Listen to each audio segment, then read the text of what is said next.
Okay, hello everybody. I don't know if we have anyone in the room yet. Oh, there's Danielle. Hi. Um, yes. Hello, hello. Good evening. Good evening. Hello, Sheriff Owens. Hey there, y'all. I'm So, sorry I'm looking like this. I'm stepping out one event, take your call to step back in the event I was at. So, thank you. I appreciate it.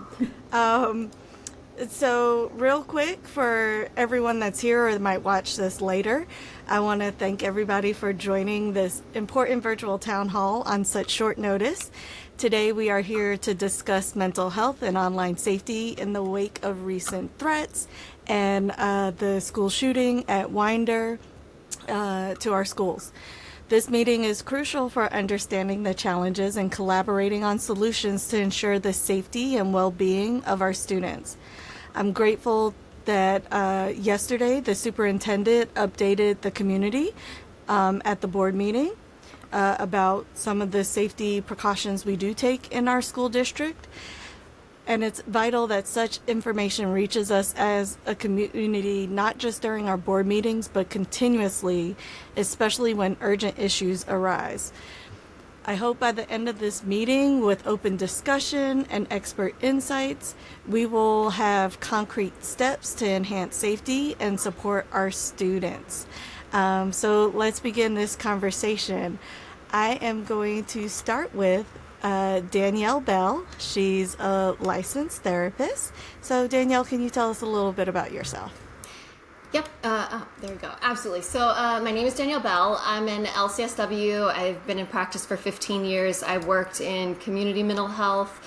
I've worked with DFACS or child and family services with high-risk families, kids that were at risk for being taken away because of other family situations or behaviors. I've even worked in a psych hospital working with adolescents with suicidal ideation or previous suicide attempts. So I'm very familiar. I got my start in working with kids. And I love the idea of family who come around and support our kids, because it's not just a one person issue. It's definitely a family systems and how we support each other. Thank you for that. So from a mental health perspective, what signs should parents and teachers look for in children that might indicate distress or involvement in unsafe online activities? Yeah, great. I did a little presentation, so I've got some fun screens here. I wanted to go over some signs of distress, exactly as you said. What are some indicators that we can know that our kids are safe? Because one, they may not have the language skills to tell us, or they might not have that emotional maturity to even understand it themselves. Mm-hmm. So looking at that, what you'll probably see in your kids if they are not in their best place is behavior changes. Sudden mood shifts, isolation, withdrawal from family or friends, and oftentimes for especially things like depression, you'll see different kind of behaviors across the lifespan. So for example, our younger kids are going to have overreacting to minor issues, maybe temper tantrums, be overly sensitive to criticism, or have those setbacks. Especially younger kids will revert to previous stages for comfort. So they might go back to things like bedwetting or thumb sucking, just because they're going back to that previous stage of what their comfort skills or coping skills were. They may cry easily or have regular episodes where they're overwhelmed or frustrated. Typically just anything out of the ordinary should perk up our attention of it's not just they're bad kids. There's probably something deeper going on that we can tune into, and we need to address that first. Mm-hmm. Go ahead. Drop in grades, different kind of behaviors that you see in school avoidance, where previously they were enjoying that or not as interested in school-related activities. All right, sleep disturbances, absolutely. If we're not sleeping in our regular and not quite doing those things. And we as adults can relate when we've got a lot on our mind and a lot going on. We're not going to have that same sleep routine, which can exacerbate an issue. When we don't get good sleep, our brain doesn't get good rest, we don't feel good in the morning, it can compile. Kids' emotional outbursts, irritability. This is more of like the depression in teens. You'll see irritability, anger, anxiety, and withdrawn behaviors. On the opposite end of that spectrum, you might see more risk-taking behaviors, engaging in unsafe activities, acting out. And then you might even see more aggressive or disruptive behaviors in school where typically you weren't seeing that. I think this generation is very different than what we experienced, or at least myself. We didn't have just tech all the time and free range of the internet. So you might see them hiding their screens, being secretive about their online use, especially in relating to, are they getting into things that are above their developmental or maturity level. So that online presence, increased time on social media, interacting with strangers, engagement in risky online behaviors, like chatting in unsafe forums. For our kids, we know there's a direct correlation, and this is true for adults as well. The more time we spend on social media, the more likely that we have depression. They kind of go hand in hand. We isolate, we tune inward, as opposed to using our social engagement and tuning outward, and that goes hand in hand with some of those depressive symptoms. Kids aren't able to necessarily speak it, so this you might see unexplained headaches, stomach aches, or signs of self-harm. This is also a cultural issue, especially for cultures or families where it's not okay to talk about those emotional issues. It might present itself in somatic complaints like headaches, stomach aches, aches and pains, just not feeling themselves. Right, and social loss. Things that they were previously engaged in, they might not be as interested in doing those things, hanging out with their friends. So really just nothing sounds like fun, which is also very common in depression issues. The best way to overcome that is work through it.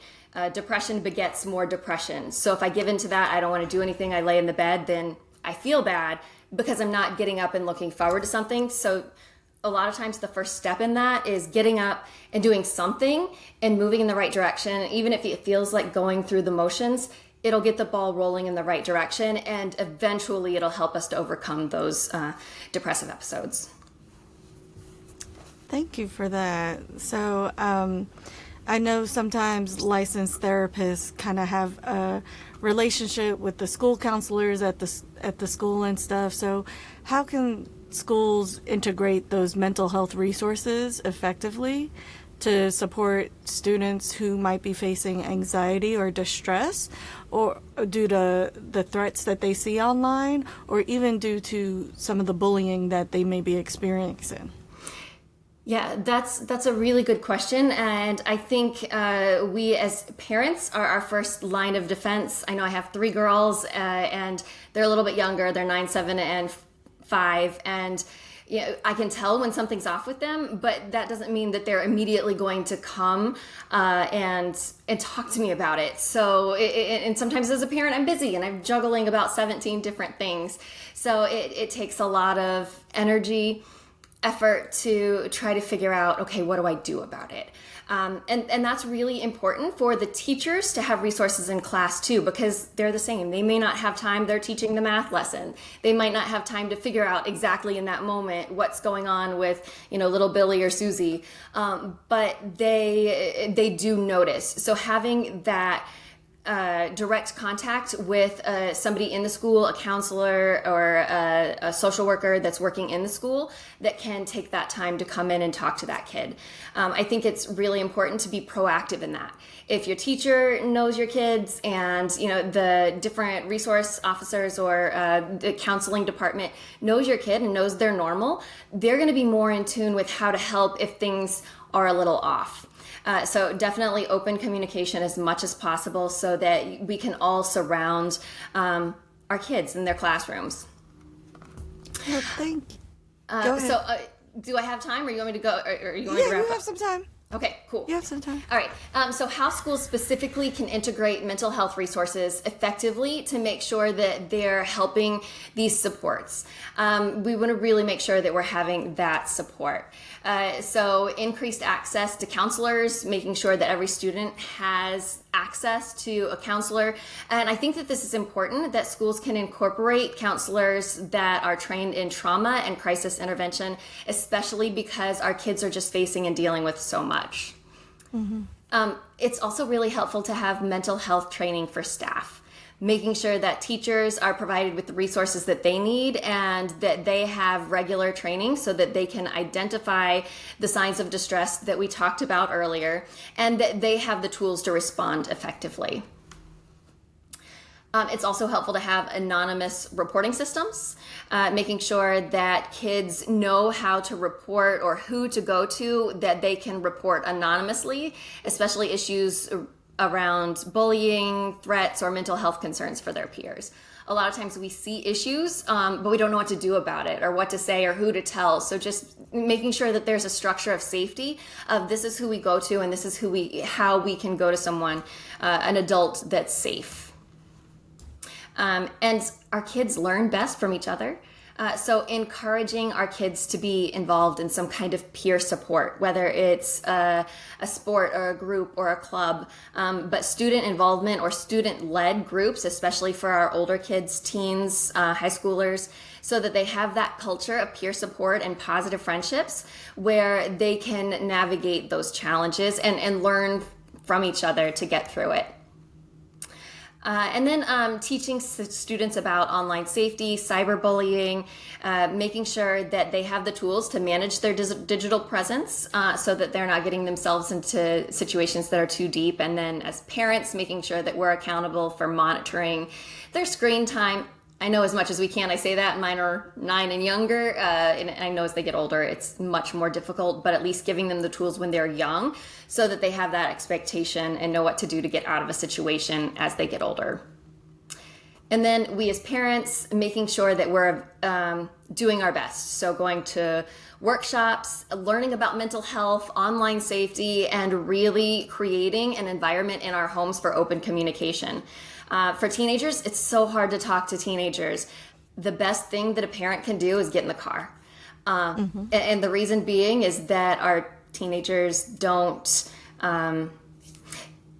necessarily want to open up, but if mom or dad's in the driver's seat or, some trusted adult and they're in the passenger and everybody's looking forward and the focus there, they can just open up a little bit more easily. So saying, hey, let's go for a drive. We're going to go to this, ice cream shop across town, and just using that long drive as an opportunity to say, how are things going? What's going on?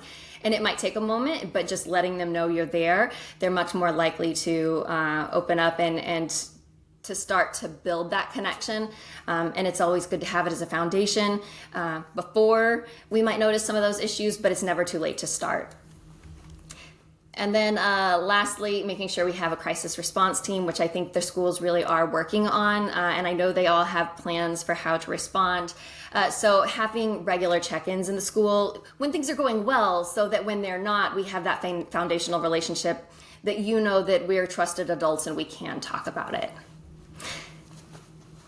Thank you. Thank you. I really like that, the getting in the car. I do have a 14-year-old, and because he's at a magnet school, like when we drive to the magnet bus stop, a lot of our conversations happen then. And so that's really, really good. One of the other ways is short little text messages. We talk through GIF images. And so I get to hear a lot more from him when he's really wants to talk about that. And my daughter, she loves the car too. Sometimes it's a lot of questions, as you with 3 girls might understand. Girls like to talk our ears off. Something you did mention was the anonymous reporting. And so that made me want to make a quick reminder that in Cobb County School Districts, we have what's called a vector alert tip line, which is something that you can use anonymously. They stress, see something, say something. You can report it online, you can email it, you can call, or you can text. The call-in text, the number is 470-689-0298. I'll also put it in the chat. The online tip is 1760.alert1, the number 1.us. I will also put that in the chat, as well as the email is 1760@alert1.us. So we do have a district tip reporting service, so that, you know, if you hear about a threat or you worry about the safety to the school district, students and parents alike can use that.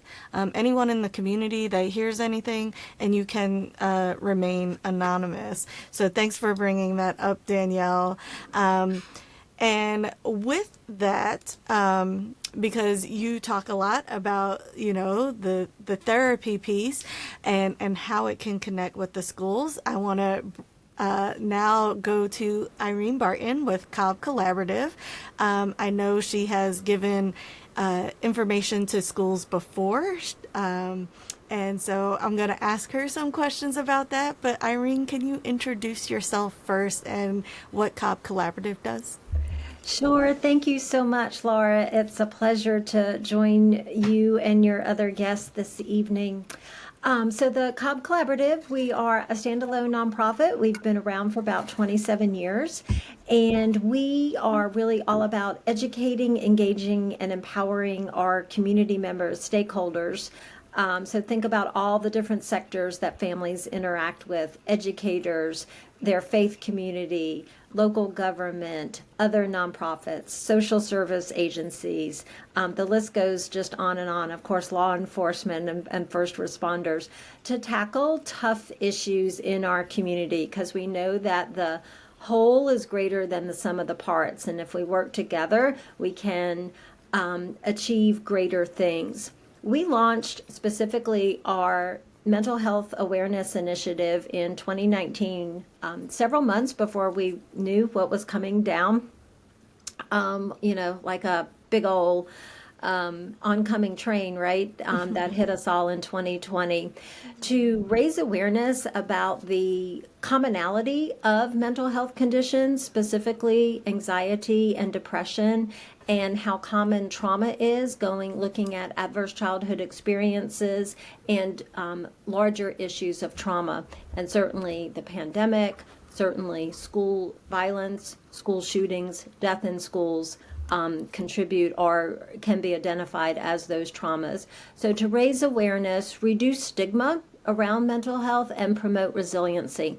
And we do that through a number of programs, trauma-informed, resiliency-focused trainings, workshops, town halls, film screenings, digital and print resources for our community members as a whole, and specifically for specific populations, people of color, the BIPOC community, people who identify as LGBTQ+, youth, certainly, our young children. I mean, mental health, the research is just really fascinating. And I know Danielle can speak to this probably much more eloquently as a trained professional than I can, but mental health starts in the first weeks of life, and it builds throughout. So and we have been fortunate to work with some of our schools, bringing our mental health awareness training. So I loved it when Danielle said about equipping educators, really anyone who is youth facing. So we think not just in the classroom, but also mentors, community coaches, youth group leaders, anybody who is youth facing, with developing a common language around mental health, mental wellness, how to build resiliency, like one drop at a time, right? So that we have that kind of shield or foundation that we can draw upon, some skill sets in order to withstand really difficult and challenging questions. We do a few other things at the collaborative that I know some of you and some of your listeners are aware of and involved in, but truly our mental health initiative is a really big foundation of our work. Well, thank you for that. That's a big deal. Mental health. I think, especially with the pandemic that hit us in 2022, 2020, like you said, a big train. Yeah. It really almost exacerbated us noticing, not really necessarily the mental health piece, but us noticing that sometimes we need help, Yeah. and that's okay. Yeah, exactly. I feel like in America, we have a really weird approach to mental health. We tend to really bifurcate it from physical health, and in other cultures and communities, it's treated much more holistically. And so, that's one of the things I think that we can all pay better attention to, self included. Just like we try to maintain our physical health by eating as healthy as we can or want to, exercising, drinking water, there are things that we should do to protect and strengthen our mental health. For each person, that might be a little bit different, depending upon what appeals to them, what their interests are, what their social agency is.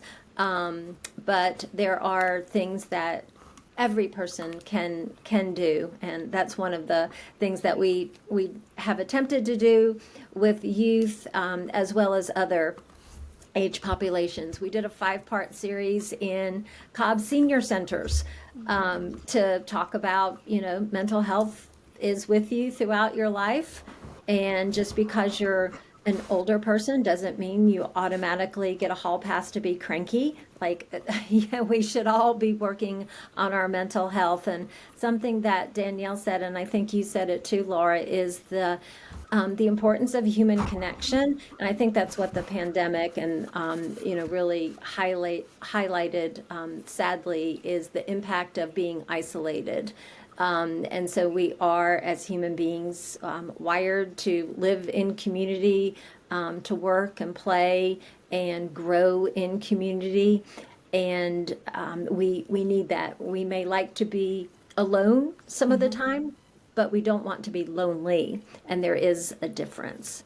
There's some really fabulous community resources, and it was said before that parents and families really play such a critical role as that first line of defense. So when you're ready, I'd love to share a couple of things with our listeners, and then I'll share the URLs so you can include those. Yes. So, okay. So you talked a little bit about it, but so what specific mental health resources are currently available for our students and families who might be affected by school threats or even bullying that would cause them, unfortunately, to possibly make a threat?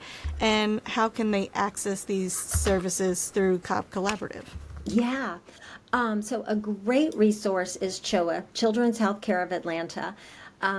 My children are now young adults, and so I remember when they were in school, the Strong for Life program that CHOA had emphasized physical health, and certainly that remains very important. But CHOA has built out a really incredible and resource-rich platform on Strong for Life from a mental and emotional health viewpoint as well. There's a lot of different resources there that parents can access for free. There are age-based videos, coping skills, strategies, how to have those tough conversations with your teen or your child, whether it's in a car or some other place. And I was smiling because I was thinking of my now 21-year-old son. Yeah, we would have conversations in the car. Because, you're not eyeball to eyeball, and that's a little less intimidating, right, when mom's starting to ask questions. So definitely CHOA and the Strong for Life. All sorts of, as I mentioned, building resilience. It's like sort of one drop at a time. Like you don't, wake up and one day and run a marathon. You have to train for it, right? So building good mental health practices, kind of the same way. Maybe journaling is your jam, maybe exercising, being on a team, challenging yourself from a physical standpoint, could be faith traditions, could be being in a youth group, could be doing Model UN. What is your jam, and helping you as a parent or caregiver, helping your child discover what they can do. NAMI, which is the National Alliance on Mental Illness, which is our nation's largest mental health advocacy group, and has wonderful resources as well in terms of just stats and facts and things like that. But our local branch, much like PTA, there's a national chapter, there's a state chapter, and then there's local chapters. So NAMI Cobb is a really great resource. I'm a proud member of NAMI at a national, which of course trickles all the way down to the local level. NAMI Cobb has a helpline. It's on their website. Now, it's not a crisis line, keep that in mind, but a helpline to help connect families with local resources. They also have a NAMI Basics class, it's called. It's an online, on-demand class that parents can go through to really, as the name implies, gain some fundamental knowledge around mental health. And so it's self-paced. You can kind of do it as your time permits, but to equip you with that language and knowledge. And then NAMI Cobb also has support groups for families that do have a loved one that has a mental health condition. So that's probably going to be more applicable for your older high schoolers. So parents or caregivers with older high schoolers, think juniors, think sophomores at the youngest, and then your upperclassmen. But that support group, to know that you're not alone and to hear from others, are so important. Of course, 988 is the National Suicide and Crisis Hotline. As I was going through the Cobb County School District website in preparing for tonight's conversation, I saw that they definitely highlight 988 a lot. We hosted a town hall last month about 988 and/or 911, and the lady from DBHDD, which is the Department of Behavioral Health and Developmental Disabilities, that's the state agency under which 988 is housed and monitored here in Georgia, assured everybody that there's no problem too big or too small for 988. So a person does not have to be on the brink of suicide or having severe suicide ideation at that moment to access. And you can call, you can chat, you can text, you can contact, I am having a really hard day. I am having trouble getting through my normal tasks. And Danielle, as you were talking, I was thinking, for parents, sometimes they wonder what is normal child or teenage behavior versus something I should be worried about. And I've heard many school social workers say when a child just is not able to get through the daily tasks, that can't get out of bed type of thing. So 988 is definitely a resource. And I would not discount asking your child's pediatrician for a referral or for a mental health screening if that's not available or needs to be scheduled on a as needed basis, just like you go in for ear infections. I mean, sometimes you need to go in for these other things as well. Yeah, all of those things, so important. Both you, Irene, and Danielle had mentioned, with kind of having a good relationship with the educators at your child's school. They definitely can tell you, and I've had those phone calls before, something's off today. Did they not get enough sleep last night? And this is with the younger grades. Not so much now that my teen has kind of learned his routine. But yeah, definitely having those conversations that, today's been a very crying day. Did something happen at home? Did something happen over the weekend? How can we work this out together? And I think that's very important with our educators that see our child for a large amount of the day to have those discussions with them. And then you mentioned 988. It is Suicide Awareness Month here in September. So I definitely do support. Like you said, Irene, no problem too big, no problem too small. Sometimes, your friends that you always talk to, you might not feel comfortable explaining those things to them. And even for our teens, sometimes they don't think that us as parents have also gone through this or their friends have ever gone through it. And so I think having that resource is really, really helpful for our kids. So much so. Definitely. And available in Spanish and in English. Oh, that's great. And I think that there are other languages available when you call, or they will loop in a trained translator.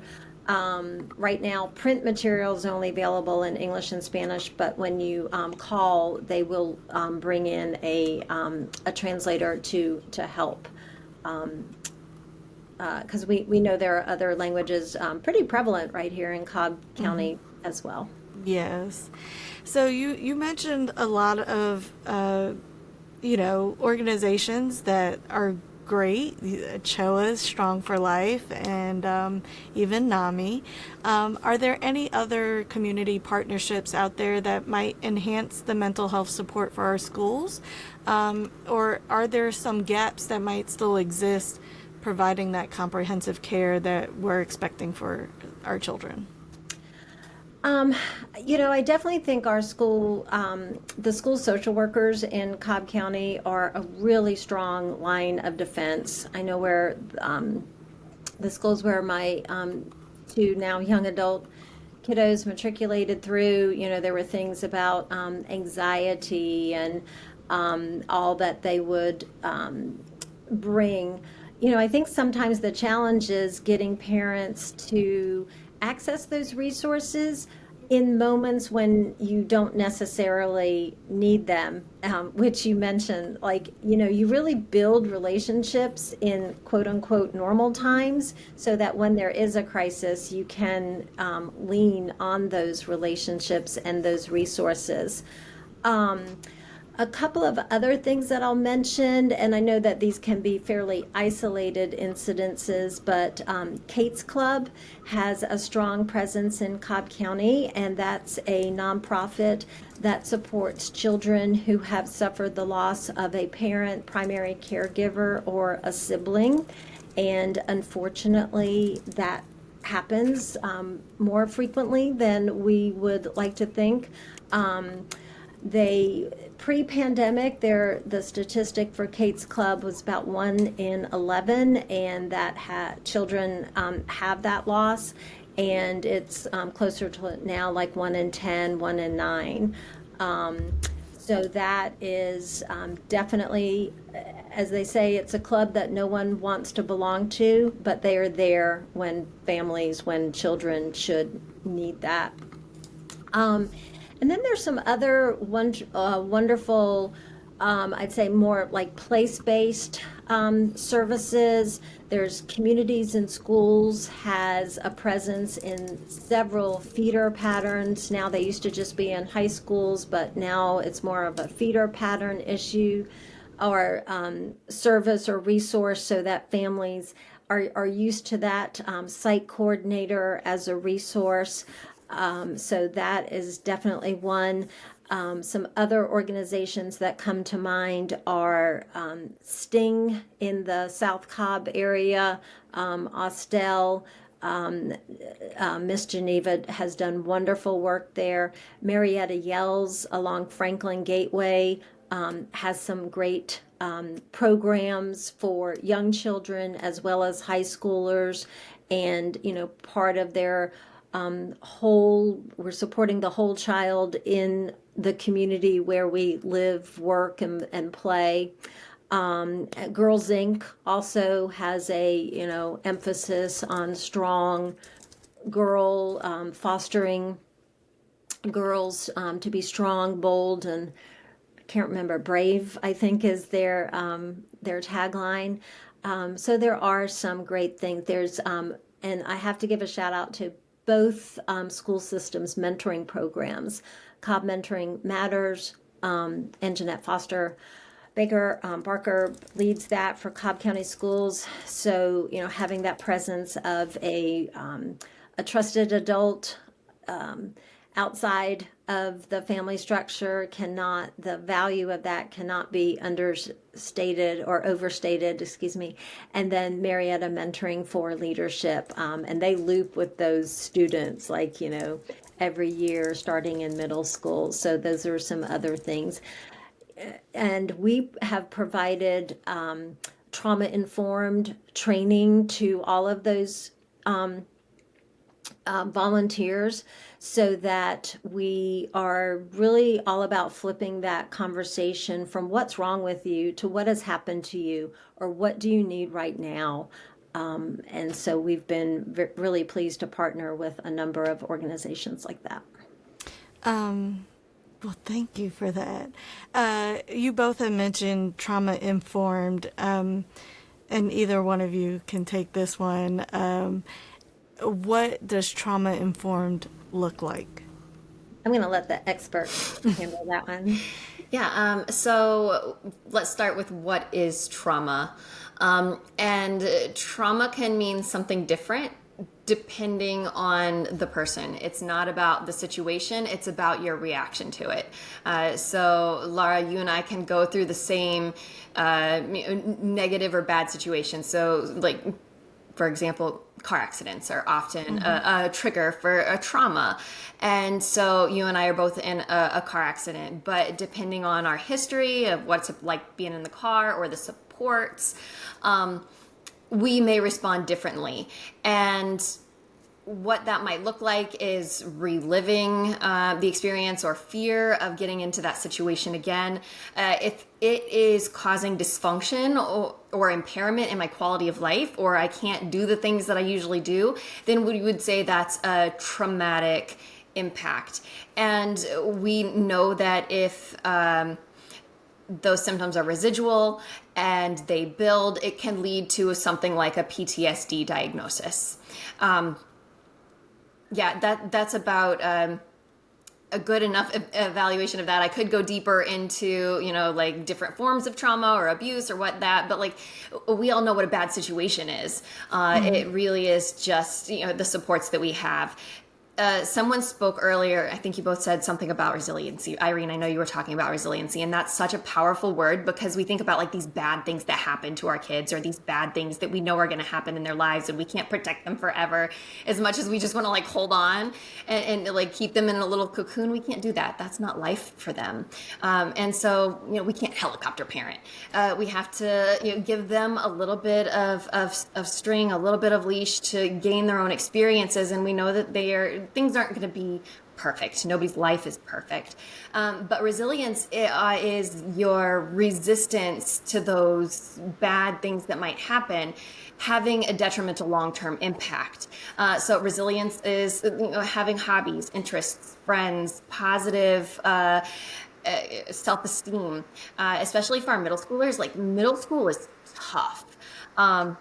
What we know about research and data is that the higher self-esteem they have going into middle school, the better they get through it on the other side. So just really building up our elementary kids and I tell my girls I try every night, that they're beautiful and they're kind and they're smart and they're strong and they're brave and that they work hard. And when we build them up and they're like, yeah, Mom, I know.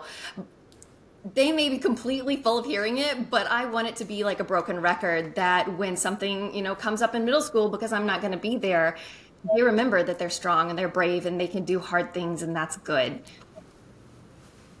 Well, thank you for that. That's so important. We do positive affirmations in the morning. We actually have one right before we leave out the door by our garage door. And I know for a while there was some online little kids doing the ones standing on the sink in front of the mirror. And for a while there, my husband actually did them too. And it just really set his day off really, really well. Granted, he's not the 2 or 3-year-old that was like, I am amazing. But he was imitating that, and it just really made his day so much better. And I think that's really, really important to address that mental health piece. So we're going to go on to the sheriff. Sheriff, are you available real quick? Yes, I'm here. I stepped into the Okay. closet so I can talk to y'all and step out the other meeting. All right, thank Well, you. good evening, everyone, and hello, my LC24 partner, Miss Barton. So, Sheriff, do you want to introduce yourself? I mean, I'm not sure if folks know really Okay, what the sheriff's office does as opposed to the police department, but if you could give a brief absolutely. synopsis of that. Okay, well, good evening. I'm Sheriff Craig Owens, the current sitting sheriff of Cobb County. Uh, Cobb County Sheriff's Office, if you didn't know, is the third largest sheriff's office in the state of Georgia. We have just under 900 employees. Uh, we have a very huge detention center. Again, and our detention center is the third largest detention center in the state as well. So we kind of big in all aspects of what we do here in Cobb County from the sheriff's office. The sheriff's office primary functions are I'm a constitutional officer, so I'm the highest ranking law enforcement official in the county. As a constitutional officer, I'm elected. My primary function, of course, is running the detention center, taking care of the judicial center, which is all your courts, state court, magistrate court, superior court, juvenile court. All those courts fall under the sheriff's purview, as well as warrant service, civil paper service, evictions, DV court, veterans court.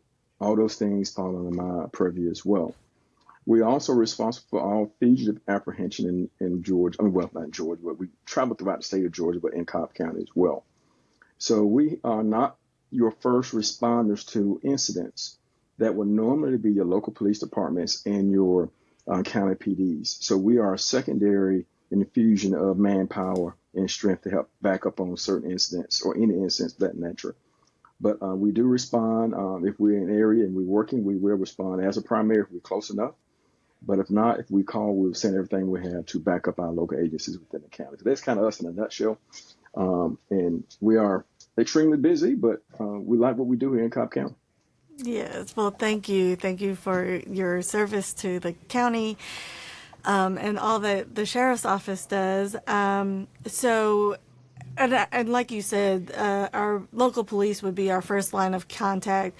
So, and I don't know if you are able to answer fully, but being in law enforcement, how does law enforcement normally coordinate with our schools to prepare and respond to threats, making sure that we have swift and effective action?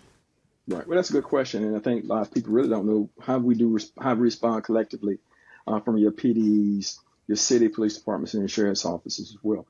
So normally during the off season, which is out of school for your teachers and students, and your police officers that work in the school system, they do summertime training. And we collectively try to do some training at least once, if not twice a year, involving some of our school police officers as well. Collectively, we train with Cobb PD on a regular basis. In particular, we train a lot on our active shooting incidents, which we train together all the time. And that's how we prepare. So we collectively train together, not only just Cobb PD and us, we also train with our local city police department as well. So everyone knows we get into a critical incident, we all know how we're going to work, what we're going to do together, how we're going to move our teams in the buildings and to solidify and get it back safe as quick as possible. If a school shooting occurs, everyone responds. It doesn't matter whether it's in the city or the county. I mean, they send everything we got to that school. So it'd be for lack of better terms, a massive response for law enforcement. And so once we get there, we set up our own scene commander. He or she then will be responsible for controlling that scene and deploying units inside the school to hopefully eliminate the threat and get our students out safely. Thank you for that. And for anyone who's listening, Cobb County Schools does have its own police force. They actually have a Facebook page, and I have seen them train as well with our Cobb County police force. And I really think that's important, is that, you know, all these teams work together, kind of like you said, Sheriff Owens, so that you have that collective answering if there is an incident. And I think that's really, really important. And if I may add on that Go just a little ahead. bit, so you understand that we just don't, all respond blindly. We all know the layouts of the schools. It's part of the school crisis management plan to provide all your law enforcement with diagrams and layouts of each school. So any of us who have to respond, and our agents respond, they know where they're going, they know a diagram of the school. So that's very helpful. So when we get there, we're not walking into a situation completely blind. We know what classroom was what, where it should be, doors, windows. So we have a complete layout of every school in Cobb County. That's provided for us through the school system. So they do a good job on that as well. And we do try to have meetings on a basis. And since we actually think of it, we have one next week, just to, make sure that everything is still solidified in our crisis response to schools with the superintendent, the school police, and local agencies as well, to make sure everything's still on the same sheet of music. Well, thank you for that. One of the reasons why this meeting kind of came together is, of course, we had to deal with the school shooting in Winder at Apalachee High School, and now a lot of schools across the whole state are receiving copycat threats. So I know as a sheriff, you try to be very visible in the community so that people know you, hear about the office, hear about, good things that our sheriff, our police, everything, law enforcement officers in general are trying to do. Right. So what strategies have been proven most effective in preventing like these online threats or these copycat threats after a shooting? Well, at this point, unfortunately, we haven't been able to prevent that because then it's going to occur.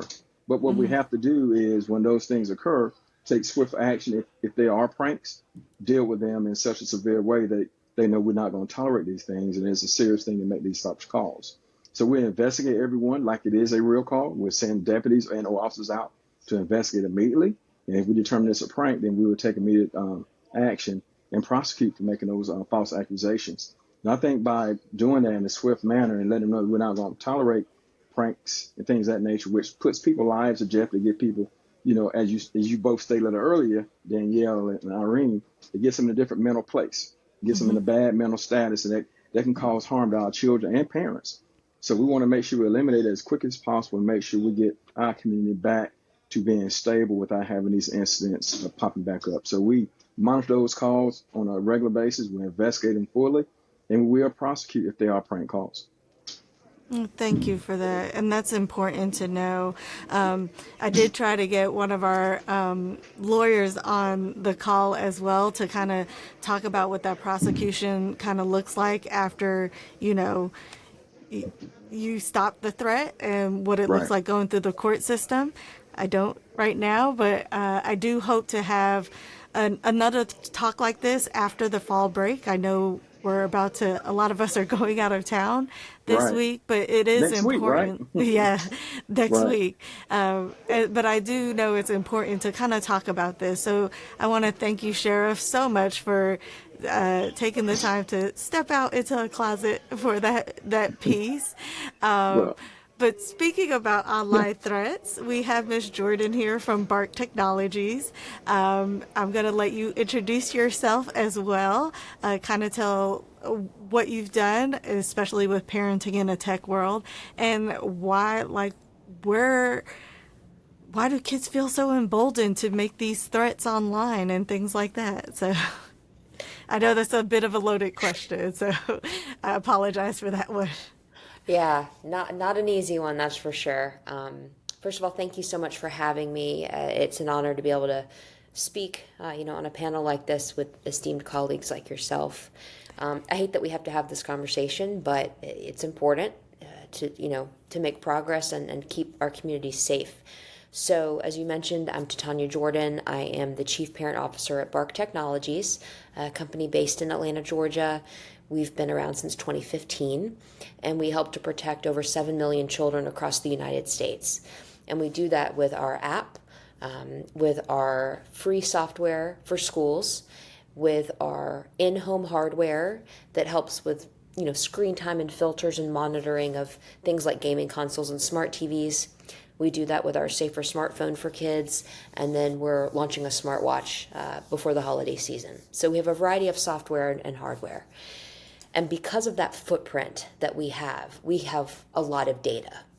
And every year we do an annual report where we analyze that rate at which children encounter harms. And so I'll talk about that in a second. But to your question, which is, why do children feel emboldened?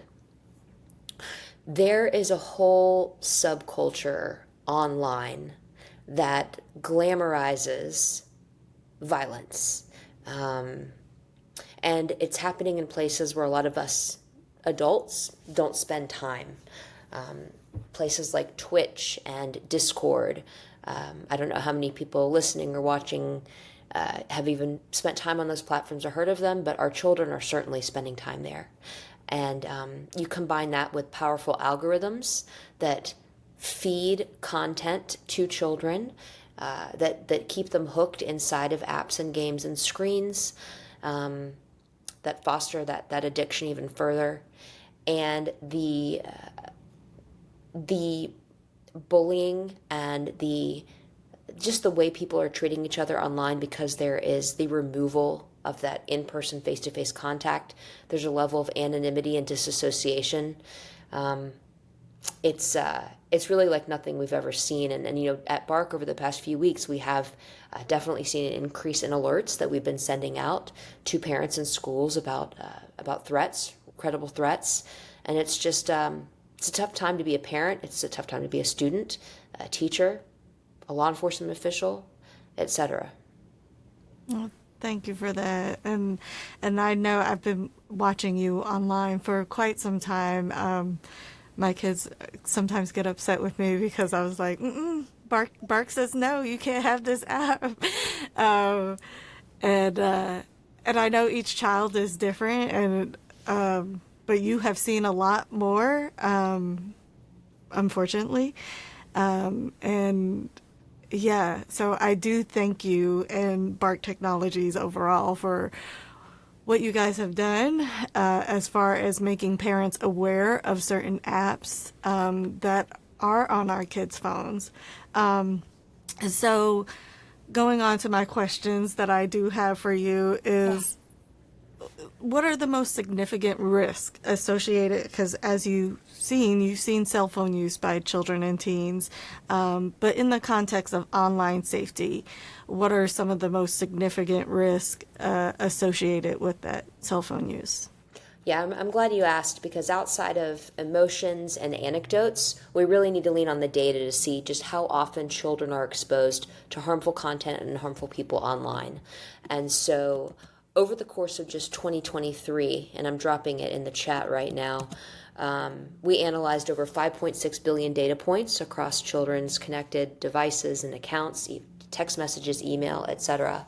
And the rate at which children experienced issues like self-harm and suicidal ideation, sexual content, anxiety, drug and alcohol-related content, including, fentanyl-laced pills trying to be sold to them on Snapchat, bullying, depression, disordered eating-related content, predators and sextortion, and violent content. They're all way too high, much higher than you might be able to fathom unless you're looking at the stats.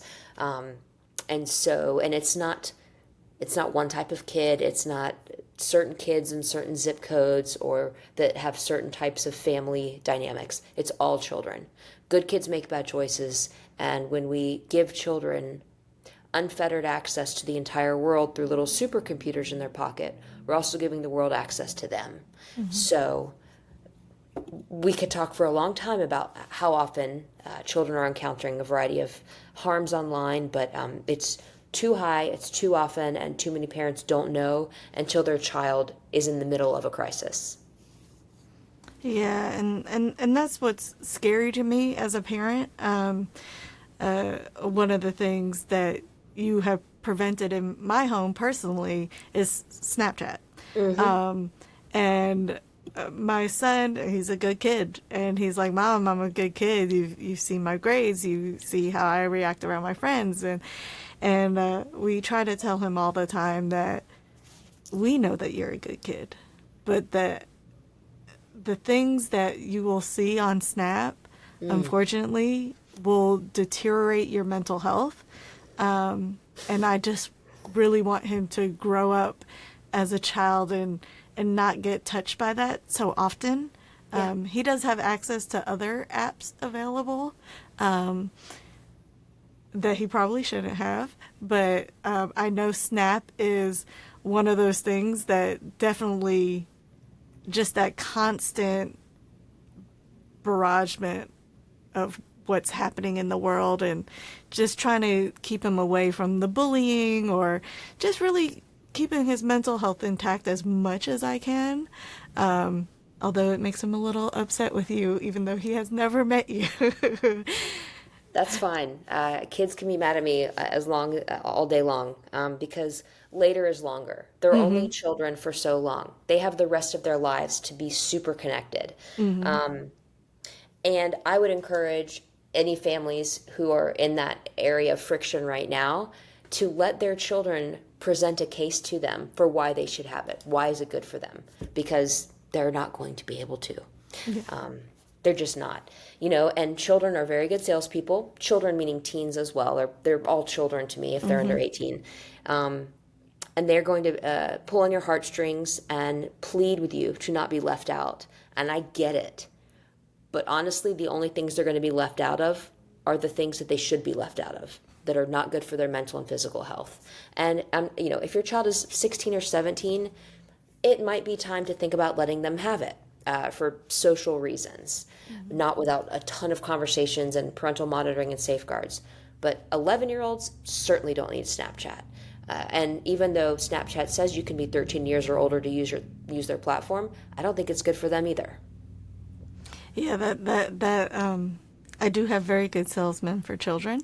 And so that is one of the things that come up is that, well, Snapchat says you have to be over 13 and I'm 14 now, and it's like,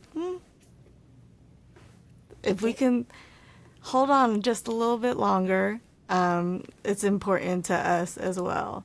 So that kind of leads me into my next question of not only parents, because I know you talk to parents a lot, but I've also seen you talk to educators. I met you in person at a PTA meeting. So how can both parents and educators kind of effectively monitor and regulate cell phone or even online use to prevent this exposure to harmful content and maybe even harmful behaviors?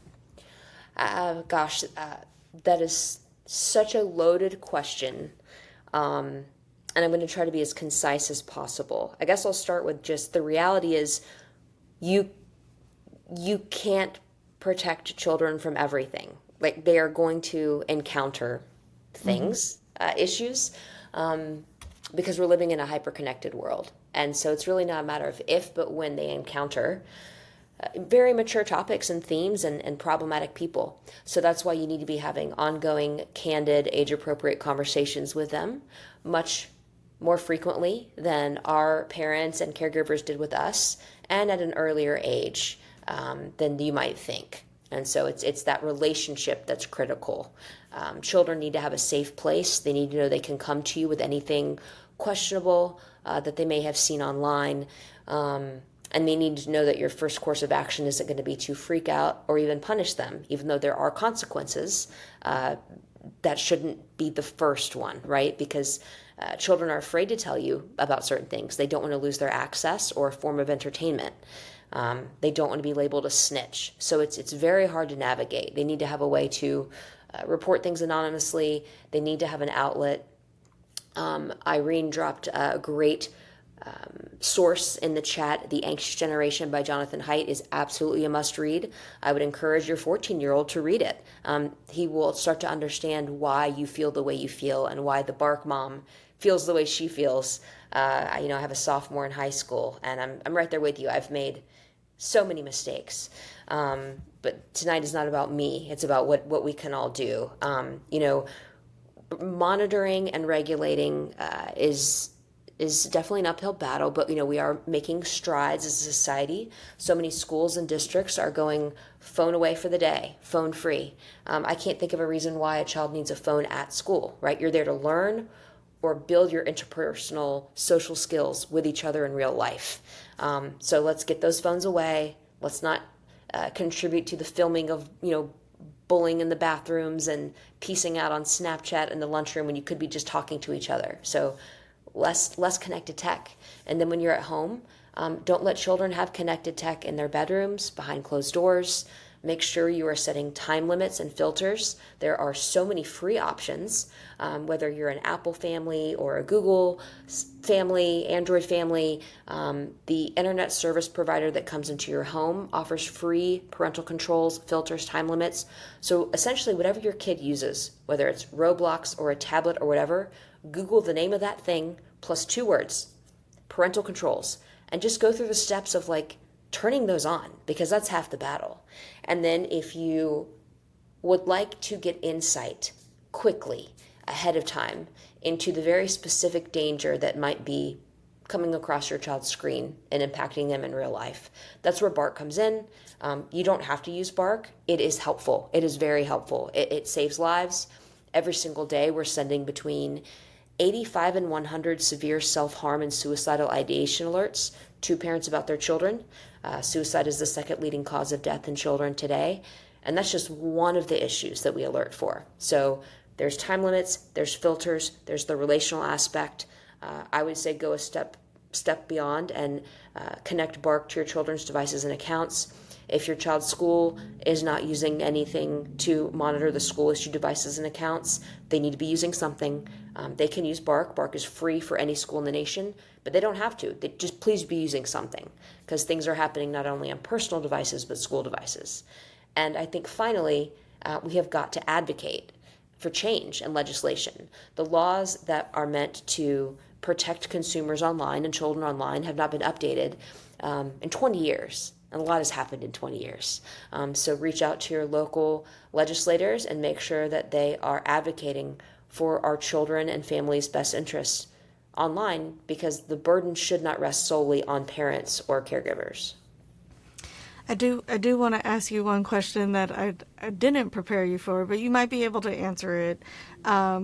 If you don't feel comfortable, you don't have to. Something that you had mentioned is phone free. Yeah. I know some of the schools, at least the elementary schools, are trying to do the wait until 8th, using the anxious generation as kind of a leeway in. But of course, one of the big things that when parents push back about getting rid of cell phones is because of school shootings. So where can you kind of go with that of why we should still have the phones taken away while their kids are in school? Yeah. While our parents are worrying about school shootings happening. Yeah. And that's so hard, right? Because if I heard that my son's school's on lockdown, I would absolutely want to be able to text him and tell him I love him and see if he's okay and hear back from him. So I get it. But not at the risk of him being distracted by that and not able to follow the instruction of the teacher or the law enforcement official that is guiding him to safety. It is a very hard place to be. You are literally between a rock and a hard place. My hope is that no child ever has to be in that position again. I know that's wishful thinking, but essentially our children will be safer if they are not distracted by smartphones and they are able to be quiet, remain calm, and follow the instruction of the adult that is trying to lead everyone to safety. And if they're busy texting or there's notifications going off, that puts them at risk. So it is not an easy thing to think about or grapple with, but I would encourage everybody to think about what is safer for your children in that moment, and I think it's to be distraction free. Well, thank you for that.